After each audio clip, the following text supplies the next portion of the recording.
complex numbers are in the form a plus bi. So if you think real numbers are just numbers like 7 or 50 or anything like that, imaginary numbers, you have I, or you could say 7 plus I. That's an imaginary set. You could have 6 plus 4i, right? It's got both parts there, and that's fine. It's just got to have the I. Now, a pure imaginary number, I shouldn't have written I up there.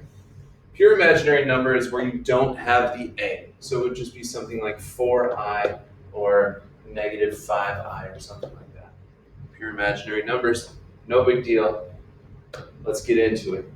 Find the zeros for quadratic functions. Find the zeros of this function. Now, there are no factors of 5 that add up to negative 2, so what you can do is you can solve by completing the square. Let me scooch myself out of the way. So if we set this up to complete the square, we'd have to send that 5 to the other side of the equal sign by subtracting, right? So it would be negative 5 on the other side of the equal sign. But remember, we're going to complete that square. So you take this b term, negative 2, you divide it by 2, and then you square it. So negative 2 divided by 2 is negative 1, and negative 1 squared is positive 1. So we're going to add 1 to both sides here. So the left side factors to x minus 1 squared. The right side, negative 5 plus 1 is negative 4. So then remember when we completed the square, then you square root both sides. So this cancels out, just becomes x minus 1. The square root of 4 is 2. So the square root of the square root of negative 4 would be 2i. But remember, with all this stuff, you put it with a plus and a minus. Okay, when you square root a number, you put the plus and the minus there. Then we got to get rid of that minus 1. So you add 1 to both sides. So we'll say x equals 1 plus or minus 2i. Cool, just leave it like that. You could list them separately, 1 plus 2i and 1 minus 2i, but just put them together like that. So let's try to not have that mark up. Oh gosh.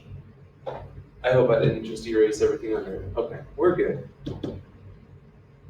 Get out of here. I don't know what's going on. Okay, so the 35 to move to the other side of the equal sign would have to be negative 35, right? So we'd have x squared plus 10x, we'll leave a little space, equals negative 35 plus whatever we use to complete the square. So we take half of 10 is 5, and 5 squared is 25. And that'll give us that perfect square trinomial, x plus 5 squared. And then negative 35 plus 25 is negative 10. Square root both sides. X plus 5 equals, 10 doesn't have any perfect squares, but we'll kick out the negative sign. We'll make it I root 10. Right? Because negative 10 is negative 1 times 10. Square root of negative 1 is I. So now we got to get rid of that plus 5. So we will subtract 5 from both sides.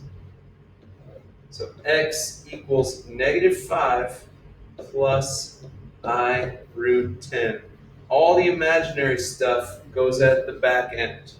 It's kind of like the opposite of regular variables. You know how back in the day it was like 2x plus 7? This is backwards because it's an imaginary number. So negative 5 plus I root 10. So I would like you guys to try out these two. I'm going to do it starting on the next video because I'm probably going to run out of time otherwise.